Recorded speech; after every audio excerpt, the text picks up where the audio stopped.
గతంలో మనకు ఒక నెల కిందట బాగా వినిపించింది. 'పవన్ కళ్యాణ్ సీఎం, సీఎం' అని. అవుతాడు. 'లోకేష్ సీఎం, సీఎం' అని గూడా వినిపించింది. కళ్యాణ్ బాబుకి సీఎం అయ్యే యోగం ఉంది. లోకేష్ బాబుకి ఉంది కానీ ఇప్పుడు కాదు. బ్రాహ్మణికి కూడా ఉంది కొంత సమయం. ఇప్పుడు సీఎం యోగం ఉంది కాబట్టి చెప్తున్నా. అది ఎప్పుడు అవుతారు? వాళ్ళ జీవితంలో వాళ్ళు అయి తీరుతారు. అందులో అనుమానమే లేదు. అస్సలు అనుమానం లేదు. ఇప్పుడు వర్గాలే ఉన్నాయి నాన్న, వర్గాలే ఉన్నాయి. లోకేష్ గారికి సంబంధించిన ఒక వర్గం ఉంది, బాబు గారికి సంబంధించిన ఒక వర్గం ఉంది, కళ్యాణ్ బాబు గారి ఎవరన్నా మాట్లాడతారా బయటకు వచ్చి? ఉందా అంత దమ్ము? ఎవరు మాట్లాడరు. ఇది వాస్తవం. కాకపోతే బయటపడరు. పెద్ద ఆయన చెప్పినట్టు అందరూ ఫాలో అవ్వాలి, ఫాలో అవుతారు. ఏపీలో వైసీపీ పరిస్థితి ఎలా ఉండబోతుంది? గడ్డుకాలం నడుస్తుంది. ఇంకా ఉన్నాయి.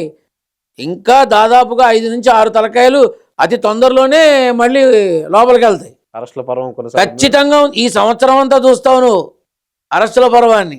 ఈ సంవత్సరం అంతా చూస్తావు, ఖచ్చితంగా చూస్తావు. 2026 డిసెంబర్ లోపల ఎవరు ఊహకు కూడా అందదు.